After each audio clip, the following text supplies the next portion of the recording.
Shalom, this is Levi Shore. Welcome back to Swing of Torah. So today we're going to learn Parsha Toldos. So Yitzhak and Rivka, Isaac and Rebekah, they have two twin boys, but even though they may have been somewhat similar in appearance, they were very different. So Yaakov is also known as Jacob. He's also known as Yisrael. He's known as Israel. He goes on to found the 12 tribes. His 12 sons become the 12 tribes, and he founds the Jewish people. And Eisav goes on to found the Roman Empire, Edom, the Roman Empire, which is still existing to today. We'll talk about that a little later. Okay, so first we're going to go into the Midrash Says, an excellent sefer I highly recommend by Rabbi Moshe Weissman. And we're going to see what the Midrash says about the two sons. So it says, until they were 13 years of age, the difference between Yaakov and Esau was not apparent. Both of them grew up tutored by their father Yitzhak and their grandfather Abraham.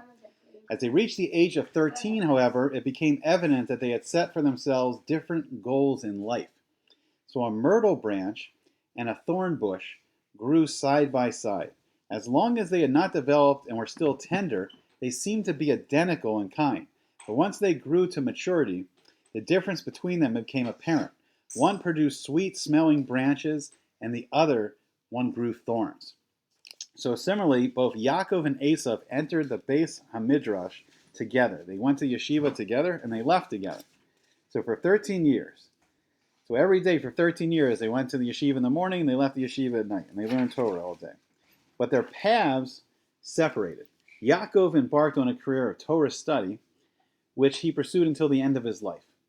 There was no one who labored in Torah as hard and as diligently as Yaakov. He did not budge from the Beis HaMidrash. After learning in the Beis HaMidrash of Shem, he left to learn in that of Aver. From there, he went on to learn in Abraham's Beis HaMidrash. So Esau became a hunter who roamed the fields. He not only trapped animals, but also ensnared people with his tongue. He would sayah b'piv. He knew how to trap people with his tongue. He knew how to speak like a true politician that can trick people with his words and draw people in with his words. His brilliant wit was famous, and when the local judge was unable to extract a confession from a criminal, he used to call Esau to assist him. So both the boys, they began to, at their bar mitzvah, they began to go different ways. So when they were both 15, this is when Abraham passed away. Abraham was nifter. So Yaakov was in the kitchen. He was cooking this lentil stew, which is a traditional food that we cook for mourners, for his father Yitzhak, for Isaac. Now Esau went out into the fields, and he did all kinds of things. He killed Nimrod, who was either the Midrash says was the son or grandson of the original Nimrod, and Nimrod possessed this beautiful skin. I think it was made out of the snake skin. It was this special jacket that was handed down from Adam Arishon, handed down from Adam. Nimrod got it, and then his son or grandson had it, and then Esau killed Nimrod for this jacket. And this jacket had this special ability to attract animals. So if you're a hunter, the animals would come to you, and then you could kill the animals. So Nimrod was a hunter, his son or grandson was a hunter, and so was Esau. Esau also, he violated another man's wife that day in the fields, and he went on to all kinds of affairs. So once Abraham passed away, then all the restraints were off Esau. He no longer held himself back. He no longer pretended to be good, and he was just far off into what he would do. And quite the opposite, Yaakov was in the kitchen cooking this lentil soup for his father for mourning. So he's mourning for Abraham. Esau came in, and they started to have a conversation. Esau showed Yaakov in this conversation that he really wanted to have nothing to do with the mission of Abraham. Because Abraham's mission in the world was to spread knowledge of Hashem into the world, to glorify the kavod, the glory of Hashem, for creating all the universe, for creating everything, for creating everybody in it, for Hashem's infinite love for everyone that He's created. And Abraham's mission through chesed, through kindness, through inviting strangers into his tent to eat food and drink. So him and Sarah, so Abraham and Sarah, they began this mission of spreading the knowledge of Hashem into the world. And then Yitzhak and Rivka, they picked up the mission from there. And Yaakov did this through Gevurah, through strength, through justice. And Yitzhak, he continued the mission of Abraham. So now the mission was supposed to go to the two sons. So we learn in the Or Gedalia that the original plan was that Eisav, the older, the Bechor, would marry Leah, and he would give birth to 6 sons, which would be 6 of the tribes of Israel. And then Yaakov would marry Rachel, and they would also have 6 sons, which would be the 6 other tribes of the Jewish people. But Esau wouldn't have nothing to do with this, and he eventually went off and he founded Edom, which became Rome. So Yaakov saw that Eisav wouldn't have nothing to do with the mission, and he saw that it wasn't right, that the Bechorah, the firstborn right, should be with Eisav. Eisav wouldn't have nothing to do with it. He only wanted Olam Hazeh. He only wanted this world, and he had no desire for Olam Haba or for spreading the Torah or for spreading the knowledge of Hashem in the world. So Yaakov offered to buy the Bechorah, the birthright, from Eisav, and Eisav sold it for the simple bowl of red lentil soup. And he was just so in, and Esau was so into the pleasures of the world, he didn't even eat it calmly and gently. He said, "Pour it down my throat. Pour this red stuff down my throat." And Esau just wanted to indulge in all the pleasures and desires of this world. So he wanted nothing to do with the Torah, the mitzvos, Olam Haba, the world to come. And Yaakov purchased it for this bowl of soup. And then I think the Midrash says that Yaakov also offered him a large sum of money to make it an official purchase.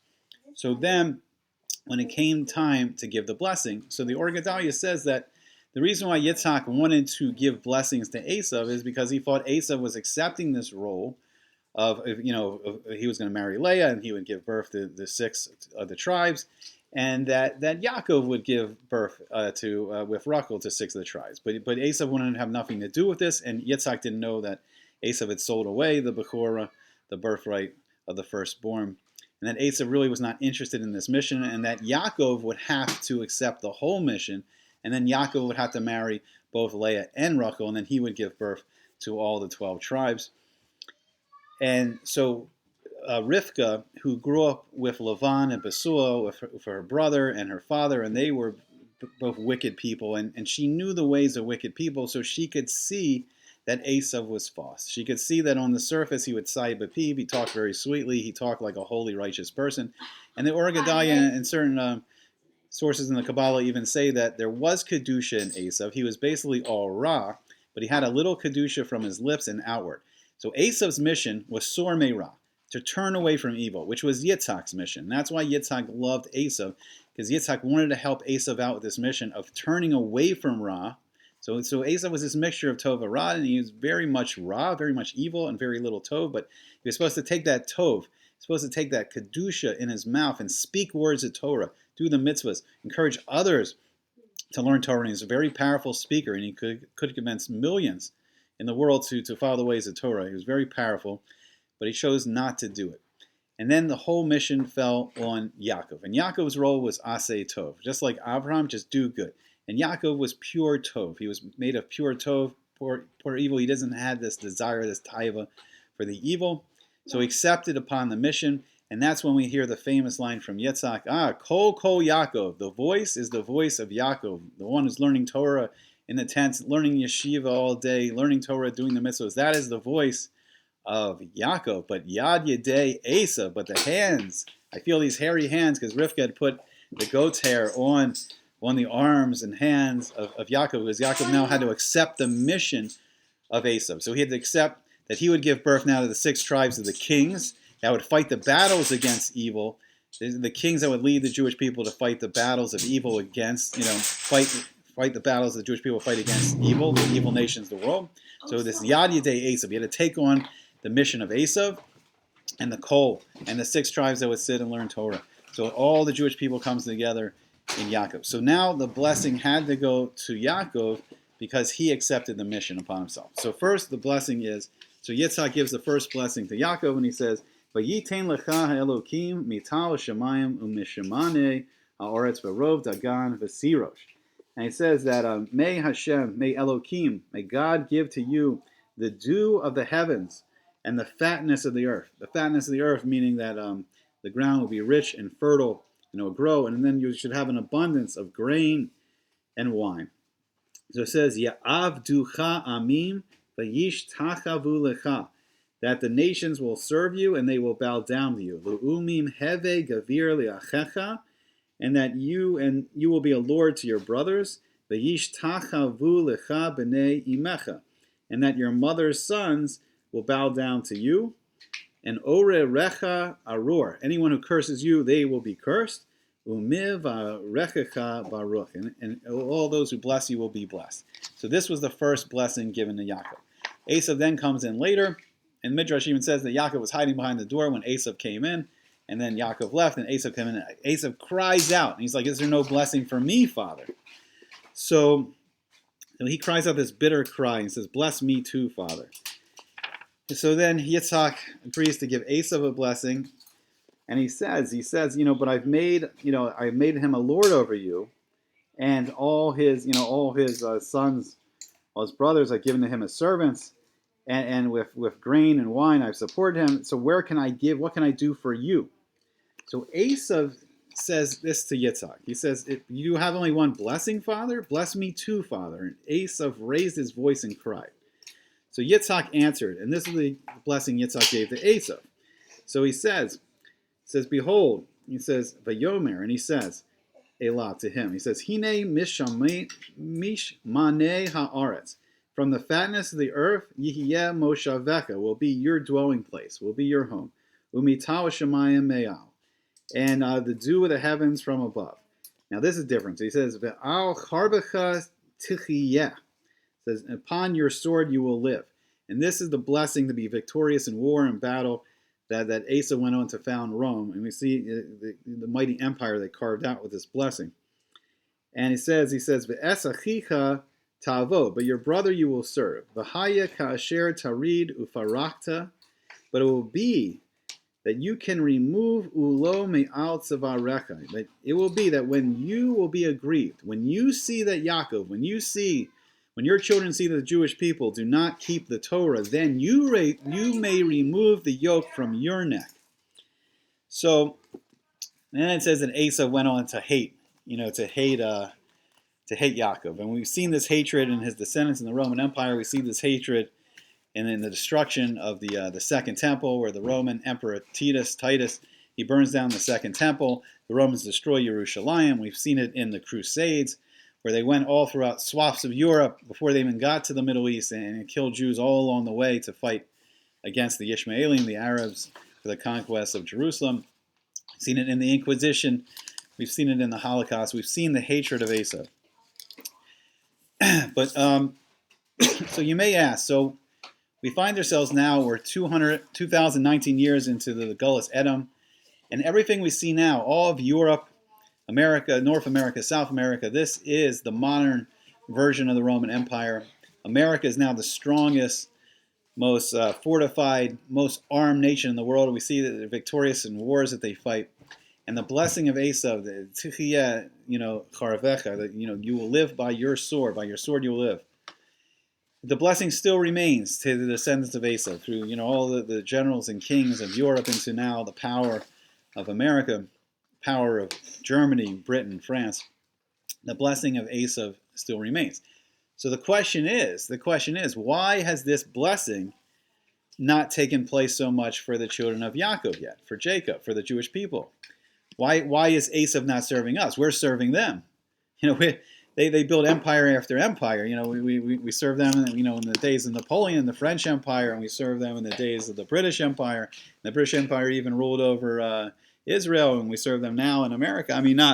America may be the next phase. America is the final phase where Esau says, let's go up together. Let's work together now. And we see America is the final phase of Edom. The final phase where it's not the hatred of trying to destroy us and the persecutions. It's like, no, let's work together. And we see in America, we see many prominent Jewish people, high up in the government of Edom. We see 3 Jewish women on the Supreme Court. We see, senators, Congress people that are Jewish.